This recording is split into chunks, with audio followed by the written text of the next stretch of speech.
Welcome to your True Awakening podcast, the podcast for creators, leaders who are done faking it and are ready to live from their soul.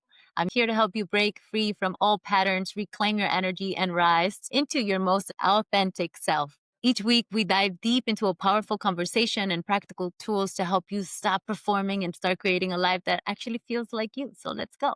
Today, I'm having a conversation with Stanley Sarpong, who is an athlete, wellness entrepreneur, and hybrid thinker who blends the discipline of sport, the clarity of a strategist, and the creativity of an artist. He is the author of El Reto Mariposa, a mind-body nutrition guide published by Penguin Random House, and the creator of the upcoming Children's Adventures series, Nana's Listening Tree, which teaches kids the art of true. Stanley is the founder of FunFit, a global wellness brand with over 7 million followers, and Go Be Yourself, a performance beauty line that at the intersection of athletics and skincare. As a former Google creative, he helped lead the YouTube Street Soccer Tour for the FIFA World Cup in South Africa, one of the early examples of digital storytelling, merging sport and culture. As a competitive pickleball athlete who recently represented the Netherlands at the Pickleball World Cup, let's go! He brings a unique perspective on longevity, performance, and emotional intelligence. His mission is simple: to help people live more, to move, to communicate with deeper balance, joy, authenticity, and also to keep celebrating life. What a pleasure, Stanley, to have you here. How are you? But like, how are you really? How are you today? Yeah, I'm doing fantastic. Thank you so much. And just hearing you speak is already a gift. So thank you so much for the opportunity to have this conversation with you. It's an absolute pleasure. I'm so excited. I was telling you that I had my mariposa earrings, my butterfly earrings. It's so beautiful, and I don't even know if you realize, but it's not just a butterfly, right? Which represents my book, but also the entire philosophy behind the book, because it's called Ereta Mariposa, which stands for the Butterfly Challenge, and that also has a connotation to the butterfly effect, which means with a small change of habit, you can already create a great impact. But what I notice as well is the colors of your butterfly, right? So maybe you can show it quickly. So it's like red, yellow, and green, which is also the flag of Ghana, which is also, part of my heritage because my dad is from Ghana. So that's amazing. I love it. And also the fact that your book is in Spanish. True, true, true. So how perfect is that? When I think about mariposa, right? And like what it means to that and what you're saying is that the habits that we change today are not only changing our future, but there's actually science that is proving now that time bends into itself. So the habits that we have today, that we take on today, are also ways that we can change our past. And that's crazy to Correct. think about because of like how the now moment, it's not just shaping our future, it's also bending our reality to reconstruct our story. And that happens to me all the time where when I had like, memories that were perhaps looked at from like a perspective of victimhood, and then it's like, wow, I do these things and I activate different conduits in me, and then the memory changes to a more empowering, more fulfilling, the story starts to change. And I think that's a little bit of like what we wanted to speak about today, which is about our identity. And so Exactly. when we speak about identity, what is your like what is the most exciting way that you are designing your identity today? That's a beautiful question. When you speak about identity, it goes actually back to when I was studying business administration, because I remember we were just we were covering a subject which is called organizational identity. I'll get to the personal identity in a second, but organizational identity, I think a lot of times we take the word identity for granted, right? And I remember that I spent 30 minutes to study what identity actually means, right? In terms of how would you explain this to someone? So in a very simplistic, without going to too much, deep scientific perspective. But the idea is, let's say if you look at an organization and you're like, what is my business or my organization's identity? And then of course you can ask the same question to yourself. What's my personal identity? So the real question here is, when am I myself and when do I, when I'm not myself? So sometimes people say like, oh, you're acting, right? You might say that to somebody like, I don't recognize you right now, right?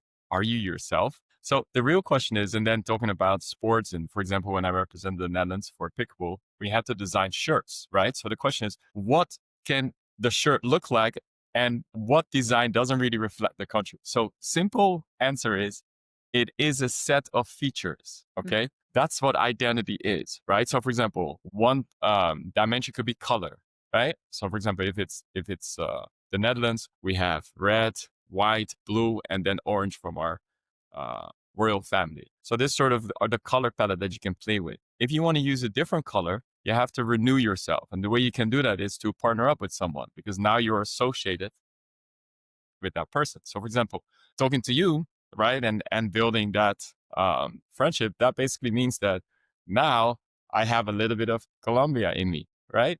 And then that becomes then part of my identity. You see what I mean?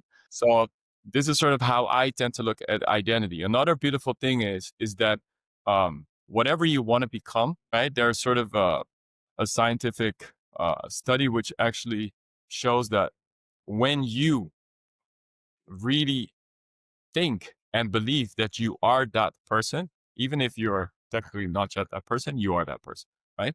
So, like, for example, when I play pickleballs, like, I'm winning, or, right, like, I'm a winner, I'm a champion, or whatever you want to say to yourself, right? For me, identity is also something that for me evolves. So, I feel, which is kind of interesting, because who am I? Okay, well, I view the world like an athlete, but also conceptually like an architect, because I love design and that's how I approach all my life. And then as an artist, because I love the creativity, and I love the heart to heart transmission. So that's sort of how I would look at my identity. And I lived in 4 continents. So you pick a little bit from everything and where you're from. Yeah, and the power of design of like choosing, right? It's like everybody that's coming into our environment is giving us the opportunity uh, to gain a little color from them. I really love how you use that, right? So then Yes. is and we have the choice whether I take that gift or not, right? Okay, if it's someone that's actually adding to my energy, my vitality, my inspiration, my motivation. Yesterday, I saw this. I met a new friend who's an incredible artist, and just seeing her be in the fullness of her creativity, just like I'm like a little bit of that for me, right? And so the power of what you're Exactly. saying, that our identity isn't set in stone, we are becoming. And I love the metaphor of our identifying more and more and more and more with the part of us that is the traveler, not the part of us that is in a station, and the capacity that we can reinvent ourselves if something's not working in our lives, if something Correct. doesn't feel fulfilling, that we can change the states, the qualities, the Yes. in that personality, in that identity, to be in alignment with what we prefer. And the beauty of that, of like seeing someone that has gone through a journey like yours, right? Like author, entrepreneur, athlete. Stanley and I are we met at the gym, and like it's so good to see people like, just going at it, like having that consistency. That's a part of our identity. What I'm doing consistently becomes a part of what I am. And so here you are with all these Correct. pillars of your life, right? And there's so much more that you're doing, right? We've had deep conversations, like supporting women, and like standing up for the rights of women in Africa, and like all these beautiful things. And like that's like what you do with your time, what you do with your attention, what you do with your energy essentially becomes that. Like you're shaping your identity with your action. And I love what you said, like the word consistency, because at the end of the day, there are so many things that we can achieve in life, right? I really believe in the limitless potential that we all have, right? This is in my practice technically called Buddhahood. And so when we recognize that in ourselves and in others, right, there's a plethora of opportunities now. And the key is consistency. Consistency really builds that skill and that mastery, right? And a lot of times I remember even like Cristiano Ronaldo once spoke about it. Like, I can share you my blueprint. I can tell you exactly what I do, how I train, this and that. But, the problem is you won't do it. Mm. You see? Because a lot of people have problems with that consistency. So it's like, yeah, I want to become this athlete, or I want to become this entrepreneur. But besides asking, what do I want? Are you also asking yourself, what am I willing to pay for it? What am I willing to sacrifice? So it really comes at that sort of balance. But yeah, coming back to identity, I really feel that we are in a time where people are really in search of identity. talking about Africa, I see a lot of people coming, especially from the US, to Africa to find their identity, and it's a beautiful thing. So it's an important topic. Yeah, I mean, what I'm seeing a lot happen in my community, which is very funny. It's almost like a reverse immigration, right? So many of our parents came to the States or went to other countries to have better quality of life or give better opportunities to their children. And it's the funniest thing, but there's like this, and I witness it often of so many people having the desire to go back to their land, having the desire, even if they didn't grow up there, to go and live in their roots. And because like this desire to be more identified with where their inheritance comes from, to have yeah, like, do you see that? Are you seeing that also? Oh, I see that. I see that big time because, well, let's say I grew up in Amsterdam, right? And it's kind of interesting because we have a lot of people from all these different, ex-colonies, and so many different cultures. What is interesting is in the early days, I felt that some cultures, so for example, we have people from Suriname, which is loosely translated the former Dutch part of South America, right? It's next to Guyana and Brazil, and a lot of people from Suriname, they were shipped from actually West Africa. A lot of them are coming from Ghana, some Nigeria, and so forth. And of course, then they have a lot of people that came from Indonesia, Mm, China, and India. The interesting thing is that those people who actually have their direct heritage and DNA coming from just a few generations back from West Africa, they initially didn't feel so proud, or they actually would distance themselves from being African. So they would want to be they felt closer to, let's say, the Dutch than us Africans, right? In that moment. So people who literally had, a parent, or they literally were born in Ghana. But now that is completely reversing. And you see it in the music. So Afrobeats, for example, is now, such a vibe, right? And a lot of people like love it, and from all these different cultures. So it's a beautiful thing. So I think it's having a positive connotation. And I see so many people in my own community from my generation, our generation, that are now investing back in Africa. So yeah. I'm also one of them. I'm investing, and it's also beautiful because for a lot of the people there, I have cousins still there. It's a great sign because a lot of, like, I remember, for example, if there was a extra demand for nurses in the United States, right? There was like a sort of a gap, between supply and demand in the market. You would see more people in Ghana sign up for nursing school. It's really crazy. Like, there's a direct correlation, Wow.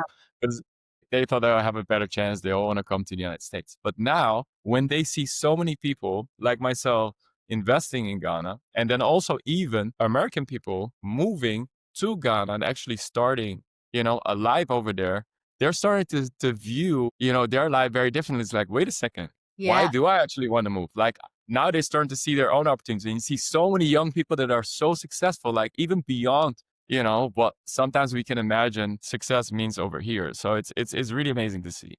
Yeah, and then talk about a way of reclaiming our identity, right? Talk about a way Yes. of like owning who we are. I think that there's a there is so much suffering when we look at our story and try to shame it and try to deny it, whether it's because of where we come from or the way we speak, the way we look, the things that have happened to us, the stories of the whatever, and like the suffering of being outside of that story. And it's the moment that we step fully into our identity, into like, that's when we start living a full life that is both, that is creative, because it's using all of that as material for like what we're here to do. I hear that a lot in just like in my own story. I for the longest time as an actor, I was like, oh my God, my accent, and I sound like Sofia Vergara and like the whole thing. And now it's just like I love this accent. I love, it's like the delight for the colorfulness that our roots give us, that our story gives us, that the for me too, like the different countries that I lived with, that I lived in, how that has colored our life, and how I've been able to, in a way, belong nowhere and belong everywhere because of the same thing. Totally. We are like, Uh, uh, right, and so, and then yeah, yeah. So, the delight so of, true. So true.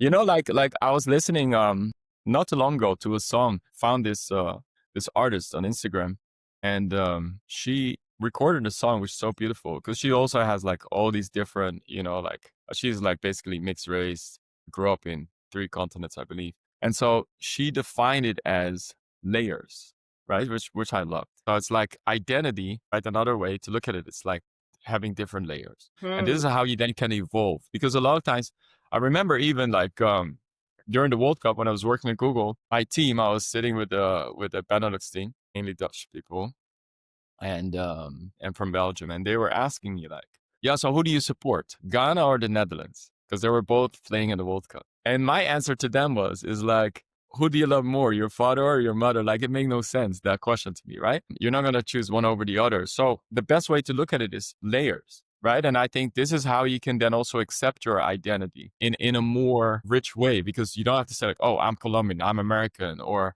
I'm Spanish," or whatever it is, right? Like, you can embrace all these different elements. And you lived in India. Okay, well, you're partly Indian in terms of the culture that you adopted, right? Yeah, that's so beautiful. And speaking about and getting a little personal with you, if you look at your journey through the lens of identity as an athlete, as a creative, as an entrepreneur, what's the identity that you've had to heal or perhaps let go of recently? That's a very good question. So I have to think about that for a second. So I think the first thing is I had this conversation. If you ask a lot of people, at least with mixed race backgrounds in Europe, I would say, and you would ask them, where are you from? Right? Most people, they have no problem telling you like, oh, I'm from Amsterdam, or I'm from Rotterdam, or I'm from Paris, right? But they have a harder time to say I'm Dutch, or I'm French, or I'm Spanish. Does it make sense? So our identity is very, very strongly associated with the city, but the country is where the trauma is, right? And the reason why that's the case is because I remember like there's been so many events where, whether it's profiling, whether it's, some form of prejudice, or like you experience that. And then it's very hard to accept it. So it's kind of funny. It's like I feel more Dutch being in the US than being in the Netherlands. Does it make sense? Mm-hmm. Right? Because like here it's being accepted, and there they don't really see me as Dutch. Mm-hmm. Right? So that's been a process that I had to go through for a long time, right? And trying to embrace that, because and we have the same issue with the soccer team. There's so many guys coming from, they have parents coming from all these different countries, from Ghana, Nigeria, Suriname, Curacao, and so on and so forth. And when they play well, everybody's cheering for them, right? But then if something happens or something controversial, then again, like that card is being The raised. other, like that's the other. Doesn't look Yeah, like. yeah, and then you don't belong to, you know what I mean? Like, then you're not Dutch all of a sudden, right? And now, for example, for the first time in history, Curacao, which I believe has about 150,000 people as a population, it's a small island right in front of Venezuela, right? But it's part of It's a the Dutch mestizo. kingdom. Yeah, Dutch Kingdom. And they just made it through the World Cup qualifications for the first time in history, right? But the funny thing is now, of course, the papers are talking about it in the Netherlands, and they have to mention like none of the players were born there who play for the team. So they were born in the Netherlands, but the parents are from there. Like, you know what I mean? Like it's kind of claiming their victory, sort of, right? But if we do it the other way around, then it's an issue. So I think this is a big one. I think the other one is, and I had it like when it's just going back to your childhood. I feel like as a kid, I wasn't bothered by any of those things. And I feel like I'm in that growth where my identity in many ways. So I'll give you an example. When I left Google and we started our own company, and one of my partners and former Google colleagues, I noticed and I said, look, Tig, you have to realize that you can't use the Google card anymore, because that was our identity. It's like, oh, I work for Google. I'm a Googler. And now you have to sell and pitch. And it's like, but I don't work at Google anymore. Do you know what I mean? So what then becomes your identity? So for me, it's, I think, very important that a lot of material things that you have, right? Like a lot of people I see here in Miami, you have the car, you have whatever you have, like, and then it becomes part of identity. But like once you don't have it, are you still as confident? Are you still the same person? You know what I mean? So for me, I think I've built quite a strength in that area where it doesn't really matter to me, right? Like whether you see me in the car or not in the car or whatever, as an example, you still see me. And that's because I know who the true me is. And that is an identity which is let's say more intangible for, like It's not so materialistic, if that makes sense. Yeah. It's more like, what are my values? What are my principles? That's more my identity. If you really go deep, then that's where my identity is, right? Mm-hmm. Not in the things that I have, because they come and go. You know what I mean? Yeah, the things that we have, or the titles that we identify with, or the Yeah. relationships that we're in. I know for a lot of people, including myself, breaking up or leaving a job, or like these moments of deep identity deaths can be Yes. so, like, it shakes your foundation so much, and yet there are the most powerful portals to get very, very close and very intimate with who are you when you remove all of the identifications, like who's there. Have Yes. and I'm relating to, I know this relates to the Google thing, right? It's like the moment we have this title, and then the title gets taken away, and yet, like, who remains? We have this partner, the partner gets taken away. Who remains? That's why the investment in the inner, in really recognizing who we are without our identifications, and investing in time, investing presence in the exploration of the development and the expansion of our consciousness to the subtle, right? Like, to who remains without all the things, the people, the whatever it is that you're wearing or showing off. Like, who is the person that you're going to look at the mirror 100 years old, those, like, Yes. the energy inside of the eyes, who is left when your skin and your body is no longer beautiful for the conditioning of the world. And I think that that's Correct. the most beautiful way to start to heal our identity, is to recognize that whatever position, title, identity that we carry because somebody else gave it to us is just one of the layers of that onion. But in the Correct. center of that onion is just an opening. And what's so beautiful is that it reminds me of one of my uncles who passed away due to cancer. Hmm. He loved smoking cigars, and that obviously didn't help him with the cancer. But it was such a joy for him, so he kept doing it. But what is interesting is that when he passed away, and I was reflecting back, and you look at all these photos, right, in terms of his entire life, the beautiful thing is, while his body deteriorated, right, and started to rot, and of course he passed away, as he became older, his eyes, would light up. You see what I'm saying? So he actually was like finding his true self, and Yeah, true self, and you could and which is, and you could see it. yeah, you can totally see it. So it's like so beautiful, actually, right? So it's like while he was dying, he actually came alive. It's a crazy right thing to experience, and Yeah. it's so beautiful because this is how you see, like, in life sometimes. Or, I mean, hopefully, we can do that a little bit earlier than when we die. But for me, it was a great lesson. It was a great lesson in terms of Mhm. self reflection. Yeah. What does truly matter in life? Yeah, and I think that's what spiritual practice is. I know you have a strong spiritual practice, but that does, it's like to have a moment of completely letting go, because it's in that when we get comfortable being without being in the space within the space, like having little daily deaths that can take us to greater awakening, right? To, like, our second Yes. awakening. Like, I go into my altar and I have this moment of, yeah, there is the things that to do this. This is Sandra who needs to unite, and this is my identity. This is who I am in the world. But then there's that quiet space of, like, opening up to isness, to space, to, and then Correct. emerging from that. It's almost like I'm having a second awakening, like, oh, okay. I had that experience. It's like I woke up to Sandra with all the tasks and the calendar and the agenda, but then I give myself a little moment of pause, which could be a surrender, or like a little practice of dying well while you're alive, so that you can have a great awakening in that same practice, right? It's like, now I have an awakening that there is a part of me that is beyond this body, beyond these thoughts, beyond these Yeah. sensations, that there is And much more. like in Buddhism, we talk about the constant cycle of life and death, right? And it happens all around us. It's not just us human beings, but you see it with the plants, with other animals, and in fact, entire cells, right? Like every 7 years. They die. There you Uh, have completely new ones. Yeah. exactly. And so I always ask uh, people, like, how come you still feel the same person?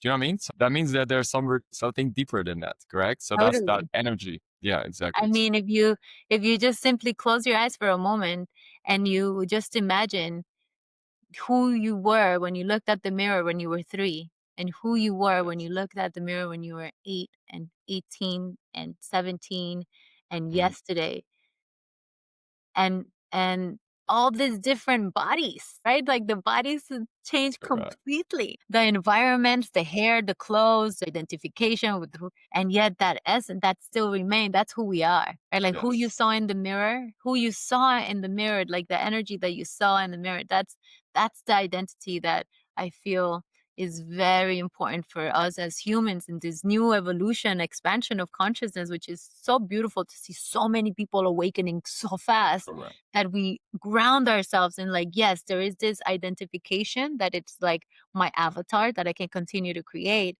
And then there is a Yes. part of me that is unique. And it's also connected to all that is, that can never be harmed, can never die. It's like it's there. And how do I spend more time tasting it? Like creating Correct. space where I can taste it around beauty, around the excitement that moves through your body after you give your body a good push, right? Electricity when you work out, well, like being well, being in well-being, being connected with people and community. Like that's, when we're not being pitched anything or being, like, what can you do for me energy, but just like coming together just because, like that's some of that soul qualities, right? Wouldn't you say? Exactly. Yes. Yeah. Yeah. Totally. And like, I really believe like if you take the assumption that we're all unique, right? So it's like the best way that we can live in a peaceful society is harmony, right? I know you speak a lot about harmonizing, environments, and I know you're really good at it. So the idea with harmony is that everybody can be themselves unapologetically, right? And that's the most beautiful thing because it's like a symphony, like an orchestra. We all have different instruments, but if we play them in the same frequency, right? Mhm, Um, we can create these harmonies and still be our true wonderful self. And mhm, that's something I encourage, within my community, fun fit and so on and so forth. And it's a beautiful thing once people really realize and they tap into that spirit, into that energy of, mhm. I am, right? Full stop. There's no ifs, there's no buts. Yeah. It's just I am. Like there you don't need anything else, right? I'm Mhm. I'm good the way I am. Right. And then at the same time, like this body that I have, whether you like it or not, it's still the body that allows you to change. Right. So you can already be grateful, just by that mere fact. Yeah, and the fact that you have your little planet, right? We're talking about Exactly. culture and talking about going back home to our lands and going back into the places that it's our bloodline comes from. Well, this body, it's like a little planet. It's like you've been giving your own little planet to inhabit. And it's just like to come back into yourself, to come back into your own internal planet that you get to stewardship is what in my Yes. work I call bioharmonizing. Everybody's talking about biohacking. I'm like, just harmonize, because the moment Harmonize. you Yes. that you're in alignment with the practices, the tasks, the activities that actually fuel your energy, which is different than everybody else, that give you free energy and then allow the uniqueness of who you are to move through you powerfully. Like my client earlier before our call, he came up with the language of untethered liberation and the permission that it gives to other people when you're in your full untethered liberation. That's Excellent. how harmonics start. That's how we activate each other. So it's so beautiful because we are musical instruments. Our bodies are conduits of energy. We are Exactly. antennas of. And that's why we need to interact with each other, right? Because Mhm, that's how we improve ourselves. It's like also like two world diamonds, right? While they're being shaped, they become more brilliant, and it's the same with people. So I mhm. think this is the importance of community and interaction. Yeah. Just curiosity, but like your planet, because you were talking about your planet, right? Like the planet you live in, right? The body, whatever you want to call it. Do you have a name for it? Did you give yourself a Wow. name? Wow. This is great because I'm like forever asking people to name their things, and I name my plants and I name all the things. I've never been asked what would I call my inner planet. What would you Yeah. call your inner planet? So I have a name for it, but the crazy thing is, I also use it in some of my passwords. So I Uh-huh. gotta be careful. Don't leave your new laptop around me. Just kidding. But a few people know it. Uh-huh. like my mother and stuff. But who knows? I might share it with you one day. Okay, I'm gonna sit with that. It might Yeah, flow yeah, through me today. It might flow through this conversation. What is and asking people, like, if you yeah. like, what is the name that you would like to give to your inner planet, Yes, that world that you live in? Like, what would you like to name it? And can that name yeah, actually stand for the vibration, the color, the qualities, the exactly. energies, the actions, the habits that you partake in? Yeah, Consist and it literally helped me because I developed it when I was a kid, and that whole concept, every time when I go back to it, it literally like is a source of creation. It's amazing because like Mm, it's for me, it's like really visualizing my vision, and yes. that's the powerful thing, yeah, about it. Oh, I don't know. I'm thinking of like Mine are two words. That's all I can I'm say. thinking towards like I need to find like a name that is another word for harmonic conduit or something, but like I'd like to give it a feminine name. I know that you are creating a children's series book about emotional Yes. intelligence, teaching children emotional intelligence, teaching the adult of tomorrow, right, to be in better relationship with one another, with themselves. And what have you learned about communication that you wish the adults of today would know? Well, a lot of things. I can highlight maybe a couple of them. So communication, right? Obviously, they always say like it's not a one-way thing, right? But I think the most important thing is one, listening with care. Mhm, Not listening because you have to, like follow someone's orders or you have to agree with their opinions, right? It's just to show that I listen with care. And this is where true dialogue starts because the whole point with dialogue, if you compare it with discussion, because a lot of time people misuse the word dialogue, right? They're not having a true dialogue. They're having a discussion. And the difference is if we have a discussion, then my objective is to kind of um, make you want to adopt my beliefs, right? It's like I'm trying to persuade you, like, this is the way, mhm, the way you look at life. No, it's the way, win-win. Yes. Dialogue is just trying to understand the other person better. It's just acknowledgement. Like, okay, this is you, this is me. And through that common understanding is when we build the harmony, right? Mhm, It's like, oh, that's your instrument. This is my instrument. mhm, How can we combine that, right? So listening with care is a very important objective, and it's really beautiful for kids because a lot of times also parents kind of use like, hey, um, you're not listening, and what they're actually telling their kids is you're not obeying me, mhm. and that creates like kind of the wrong, Wow. right, framing, right, and then they almost don't want to listen anymore because they feel that they cannot express their true selves, right? And this is where a lot of kids start to feel, repressed even sometimes. So Mhm, that's one part. The other part is it comes down to actually it's a theory, a concept by Byrne. It's a very famous author and scientist. I mean psychoanalysis and so on and so forth. And he basically developed a model which is called transactional communication or transactional analysis. And so when you think about this, is that every time we either speak as an adult, as a parent, or as a child. mhm, Okay. These are inner states. But the interesting thing is that, let's say, if I speak as a critical parent, because you can be the loving parent and the critical parent. mhm, So the critical parent is like, hey, don't sit on the couch. And I don't explain why. Right. The adult will say, hey, Sandra, like let's say when you're sitting on the couch with your wet pants, might get dirty, and the consequence is that I need 2 hours to whatever, put it in the laundry, fix it, and we can go to your favorite restaurant, you know, as a result of it, right? Or the same thing is like, hey, turn the music down, and like somebody's like, why would I listen to you, right? But if he's like, hey, would you mind turning music down so I can focus better because I'm studying for my exam, right? So it's not personal anymore in that moment, right? The adult communicates in a cause and effect relationship.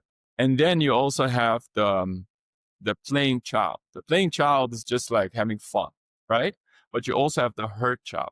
So if you speak to somebody and you feel that someone is triggered, sometimes you say something and you see the person gets triggered immediately, right? And then there's tension. When the relationship is broken, you cannot speak in cause and effect. It doesn't go through People that want to speak logically, it doesn't work, right? You have to fix the relationship first. So how do you fix the relationship? If you see somebody reacting as a hurt child, like why always me, blah blah blah, then you have to compensate that by speaking as the loving parent, and then you can both come back to the adult. So this is a very powerful technique and framework in terms of bettering your communication. And when you realize yourself that you're reacting as a hurt child, you can also make that inner transformation yourself, right? And it's Mhm. like, oh, I recognize I reacted as a hurt child, and Totally. you switch, and then you speak as the adult again, Yeah, and I then the work a communication lot. is so much better. I work with clients a lot in I'm a linguist in a way. And so how Yeah, language is revelatory. And I bring that up also through the lens of Gestalt therapy, which is that we have these three main archetypes: the parent, the adult, and the child. And the parent, the critical parent especially, is forever using language as you should, you must, you have to. yeah, And correct, whenever we hear ourselves using language like that, we want to be aware of that, because that's probably language that we gained when we were children from critical parent, and now we are doing it to ourselves. Whenever correct. we find ourselves in choice, that would be the adult, right? I'm choosing, I Yeah, want to, I desire. And the energy exactly. that comes out of that, like I choose, I want, I desire, right? And It's then you don't feel a victim, right? You then you're feel not like the victim, but then the wounded child, right, or the hurt child in this word, the wounded child would be like the I'm never good enough, I can't make it enough, and so we have the capacity to develop observation for our inner dialogue and understand that there's three main archetypes that are running the show at all times, and when we correct, get more to the center of who we are, which is choice, awareness, and choice, that will be more of like yes, the adult in us that can choose. And exactly, so when we give more maturity and more presence to the adult, and also not to deny or judge the critical parent or the wounded child, but to give them, okay, I see you, this is what you need. And using choice as like, oh, I can help myself, or I can, in this case, in being in relationship, I can support this person by giving them being an ally to their journey instead of like, exactly. And that's so important, because then you become a partnership, right? yeah, And then, like it's something beautiful. So yeah. teamwork makes the dream work. Like in the book that I've written Nana's listening tree together with my mother. And And your there's a niece. interest. Yeah, and my niece Sunny, exactly. Because there's a beautiful story behind it. My brother, he passed away unfortunately like about 7 years ago. Had like an internal bleeding in the brain, and it was so lively as a person. His success was my success, vice versa. We had such a beautiful relationship, as siblings. And he fully supported me, and I supported him. He was an actor, comedian, and laughter was his main central theme. Yao is so Nana is his first name. Yao is the second part of the name.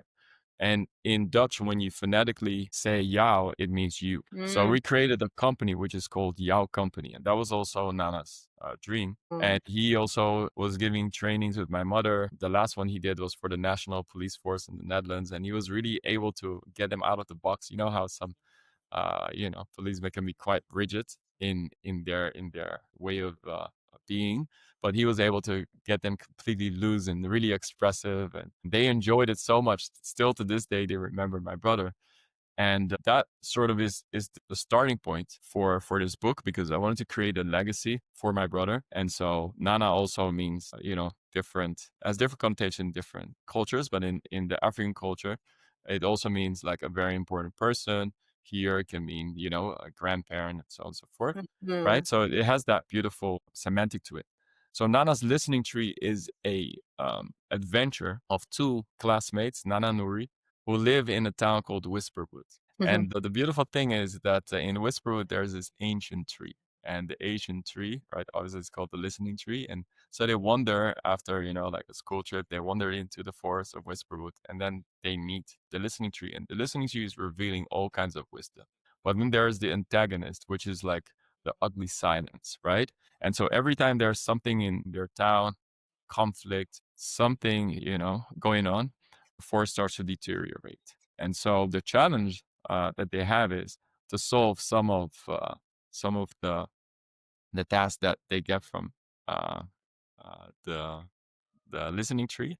And when they solve that, then everything starts to blossom. And it's sort of a 7 series book. And it's really beautiful. And so the first part is about listening. Just to give you a little scope, like the beautiful thing is we create it into this adventure story, but there is this, model and this skills and it comes to the workbook. And so when we say listening, what is listening, right? So one element is to hear, because sometimes people say, hey, you're not listening. And you say, no, I heard you. But then the question is, did you understand me? Mm-hmm. Did you remember what I said? Right? How did you interpret what I, just conveyed? Right?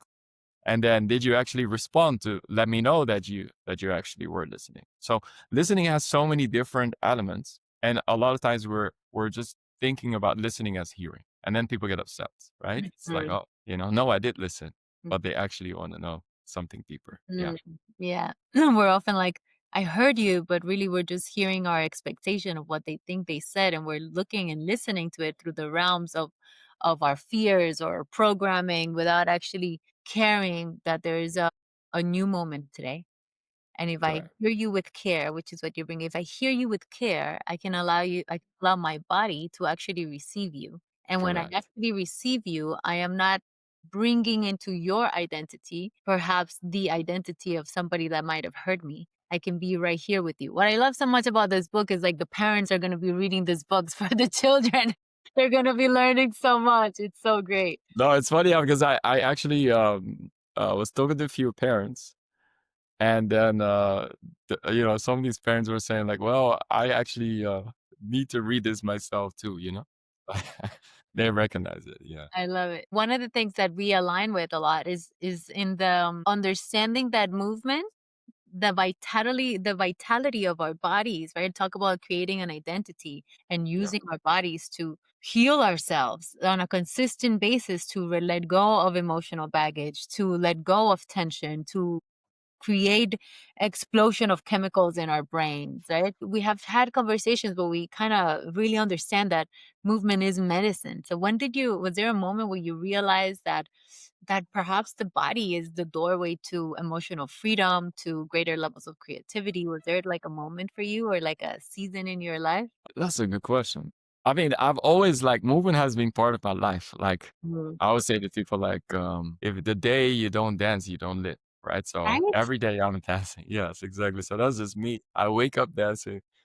I think dancing in Japanese also means dynamic, so it's a interesting word, right? So you have to dance through life if you want to, grow and change. Otherwise, you're static. But yeah, I think one thing I think we spoke about that recently. Like one thing that I realized that I wasn't aware of is more about how a lot of the movement that you have experienced in your life is also sort of captivated and absorbed in the body, right? And that can lead to trauma, can also be muscle memory in a good way. So let's say I used to play tennis. I didn't play tennis for a long time, then start playing pickleball, but I remember everything still, right? So it's like very easy to pick it back up.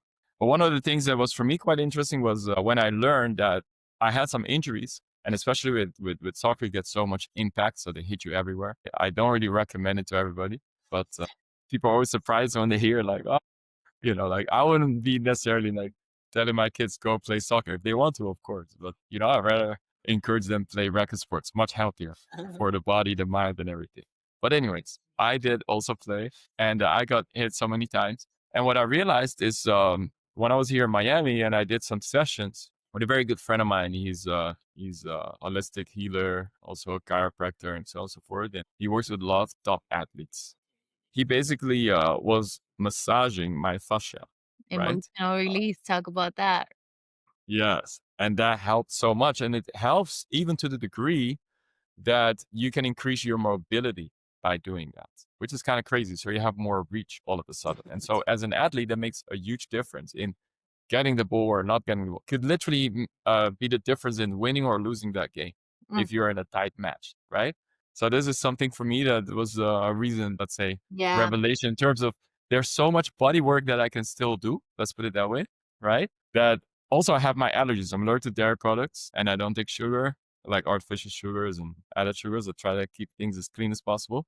But what I did notice is that I'm an athlete and I'm super fast. I run under 11 seconds, 100 meters, right? And I feel like, oh, I must be breathing amazingly, right? And then I went to the acupuncturist. She asked me, "Oh, what, like, do you have some issues here and there?" And I was like, "Oh no, I just have a little bit of a shoulder thing because I played too much, and maybe you can fix it." And yeah, of course, I do have these allergies and blah blah. But then after the session, I don't know what she did, but she plays a few news here and there, and I was breathing so much better. I was like, I never felt this Wow. air in my body before. You see what I mean? So I noticed, like, okay, let's say as a metaphor, maybe my breathing capacity is at 35%. And I thought maybe, oh, it's 80.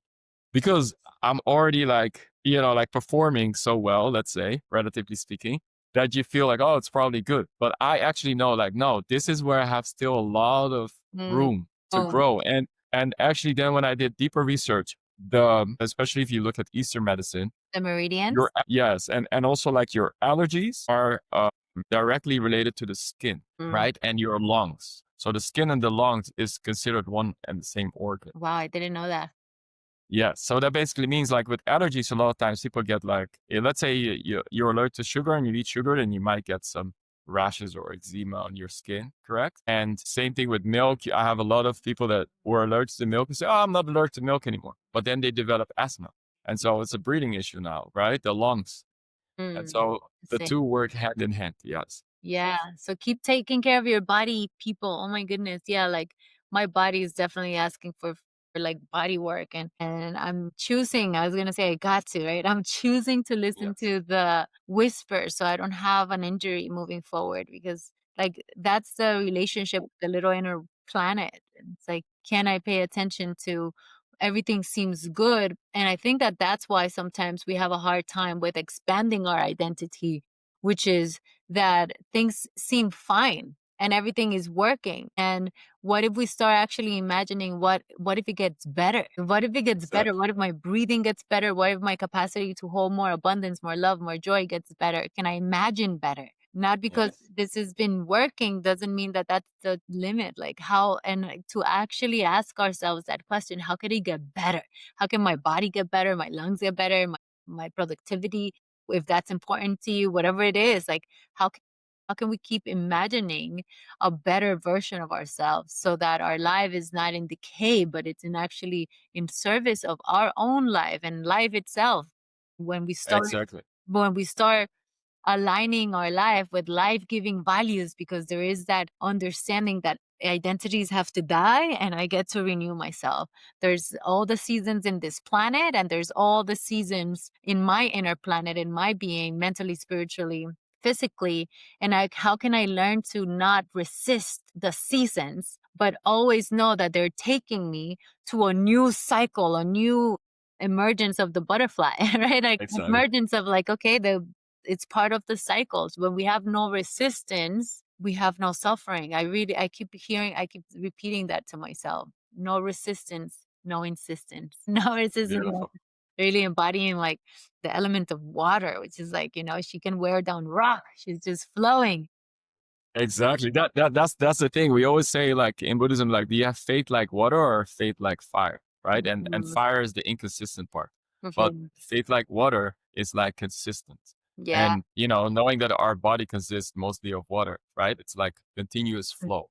Yeah. And that also is very important in terms of what you say to yourself, because it really impacts, right? The crystallization of Totally. that water and how it moves. I love what you were saying, like how you can be at service to yourself and Mhm. others, right? Because to life. And I think this is very important when you talk about why better. Because sometimes I have these conversations with people, it's like, yeah, but why you want to get better? It surprised me in the beginning because, like, for me, it's so normal, right? To always want to improve something. But I also do notice that some people don't want to improve anything. And they're like, Mm. why do you have such urge to improve? Like, can't you just be like this, right? Yeah. Why always more and more and more, right? And like more doesn't mean that you are not content with what you have today. But I think that when you recognize that you have a gift, then you can put that gift in service to yourself and others. And Mm. I think this is why you want to do more, right? So that actually more people can enjoy that gift, whatever that is, right? You're a great listener. Mhm. You're able to build, design, a new tool that so many people can enjoy. Whatever there is, that energy that sparks the entire room and Yeah. people feel so much better, right? Like, why not more, right? Like, why not make people feel better about themselves. Yeah. And more doesn't necessarily mean accumulation of things Correct. or Yeah. accumulation money. It could mean just more expansion within yourself so that there's more vital energy, vitality, joy that's moving through your system. Is whatever it Yes. is that, and if we're not moving towards expansion, we're moving towards decay. And if we're not trying to have lives that are full of vitality, honoring the seasons in between, all of that is important. But if we're not choosing that our lives is for growth, that our life is a right little planet needs the gardens, that you're Yes. tending to a garden on a consistent basis, you're tending to your garden. And something happens when you walk through a street and right? You walk through a street where everyone has a garden that's beautiful. And it's that neighborhood. It's just like that person has a beautiful neighborhood, a beautiful garden. I'm gonna work on my garden. It's like we are completely, extremely suggestible beings. And when we Yes. embody health, when we embody life-giving values, when we show up to do the thing that is scary, but we love it, and it's like, whoa, we can keep moving through that resistance because we commit to like that's what I'm here to do, then it's like all of a sudden we can't help but influence the people around us because like you said we're water beings. Yes. And I've so many successful people around me, let's say successful in the sense that they're financially successful, right? So they made 8, 9 figures sometimes, but they're not necessarily like happy in their own skin, True. right? Or they might even be obese or whatever, right? They have basically like some type of physical limitation. And that comes down to their vitality, right? And I always tell them like, at the end of the day, it's like who you surround yourself with, right? So people that hang out with me, like naturally, I don't take alcohol, no sugar, no nothing, right? So it's like it's kind of easy to follow the same pattern. But if you have friends that are always drinking and they're opening the first bottle and Mhm. make you want to drink with them, then it's very hard, right? So I think finding, like those people where you that you feel like I want to become, right? Is very important in life. And also the people like I divide kind of like try to divide, it's kind of a little bit harsh, but it works. Divide people in three, right? In terms of a healthy balance. So you have 1/3 of people that are, let's say, beyond where you currently are in terms of something that you want to achieve. So let's say if it's sports, right? Oh, this person already made it. Like they played the Champions League, World Cup, whatever, right? Okay, now I can learn from this person, right? And so that's could be a mentor. And then you have 1/3 of the people that are pretty much at the same level as you. Like, oh, so you can actually, that's your sparring partner. Now we can, like Make each other. spin off each other. Yeah, it's like make each other better and so on and so forth. And then you have 1/3 of people that are still figuring out how to get where you are today. And that's how you can help them, right? And also get there and be that inspiration and maybe be a mentor to them, right? Yeah. And I think that's a healthy balance. But sometimes you see that people have maybe only people that like they're way beyond, and then they feel like they're getting, like sucked back in. It's like let's say you're in the water, and then like you can't breathe anymore because they're pulling you back and deeper, right? I So, love. but yeah, and if you're only with people that are way beyond you, then that's sometimes also an issue, right? Because now you feel like, well, what Mhm. can I contribute? So I think that that's a healthy balance. I Yeah. really love that. Thank you so much, Stanley. What a joy to like have this moment with you today. I learned a lot, like always in our conversations. Thank you, thank you, thank you. Where can people find you? They can find me, well, online would be on my Instagram would be the easiest. It's basically my last name. So at Sapong, Sarpong, that's how you spell it. So Sarpong.